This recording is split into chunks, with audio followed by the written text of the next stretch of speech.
My mother used to have a library in her basement of our house. Turning point was when I moved back into that home, somebody knocked on my door and said, Mr. Mitchell, my son would like to use the library. But that library has been open in my mother's home since her passing away, which was, at this point, it was like 6 years ago. But remember what I said, we haven't had a library in this area in 27 years, a public library. And here was a person, a parent, bringing her child over to our house so that her son, who was 5 or 6, could use our library in the basement. Actually, there wasn't no library there anymore. So that started me thinking, our kids are being left out, man. They're just not getting it. So I said, something has to be done about this. The one thing about organizing parents that is very, very humbling is to know that, telling the truth comes at a price. And many times telling the truth about racist treatment of parents or racist exclusion of parents doesn't win you any friends. And for many years, in the first 4 or 5 years of Cadre, we were viewed as adversarial. We were viewed as if, all parent engagement, parent participation had to end up with the parents helping the school.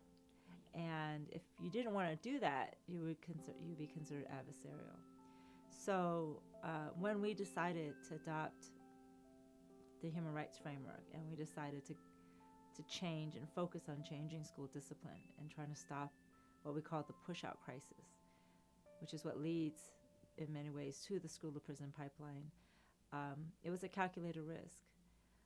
But we had the strength of all the stories that we had collected by knocking on doors, having meetings with our parents, and those stories, which was our data, really gave us the strength to still say that this is what our issue was. I got a chance to work with community members who were serious about initiating not just a dialogue, but to really initiate a dialogue. It's about healing and it's about justice. And to know that we can do that if there's a support for it, if there's a commitment to doing it, to sustaining it over the long haul. So all of this talk about race as an intransigent problem doesn't acknowledge the fact that we can do something about it. It was really one of the moments in that event, in that exchange, was when one of the formerly incarcerated fathers got up and said, why don't we vote out of, would you support, Sheriff, opening up participation and voting participation of formerly incarcerated? Would you go to the point that you would actually allow us to vote from jail? And so that sparked another interesting conversation, right? And then I inevitably ended up running for school board. And so that was another moment in time as well, where actually formerly incarcerated was running for school board. I actually threw my hat in the ring on a Thursday, and Friday I had the news cameras at my door. Word got out quickly that I was running.